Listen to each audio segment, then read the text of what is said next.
એક નાનું ગામ, ક્યાંક ગુજરાતના એક ખૂણે, જ્યાં રહેતો હતો એક ગરીબ પણ હોશિયાર છોકરો, વિજય. ઘરમાં માતા પિતાનું વલણ, તૂટેલી દિવાલો અને એક જ ઉમંગ, એક દિવસ મોટું કાંઈક બનવું છે. વિજયે પોતાનું બાળપણ હલકી વીજળીમાં, મોઢા સાફ કર્યા વગરના કપડામાં અને નાની નાની આશાઓમાં પસાર કર્યું. ગામના શાળામાં તે રોજ ચાલીને 5 કિલોમીટર દૂર જતો. પગરખાં નહોતા, પણ સપના મોટા હતા. એક દિવસ શાળામાં ટીચરે પૂછ્યું, વિજય, તું શું બનવું માંગે છે? વિજય બોલ્યો, IAS ઓફિસર.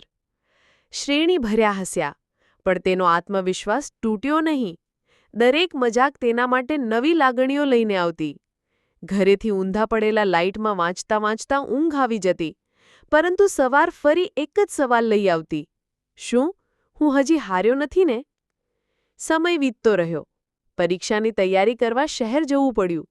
ગામ છોડવાનું દુઃખ, પણ સપનાની આંખો વધુ ભીની હતી. શહેરમાં એ રાતો રેલવે સ્ટેશન પર પસાર કરતો, ક્યારેક ગુલાબી બિસ્કિટ અને ગરમ પાણી સાથે ભૂખ મટાવતો. 7 વર્ષે એક નવો સવાર આવ્યો. Vijay Patel, UPSC topper! News channel પર છવાઈ ગયેલું નામ.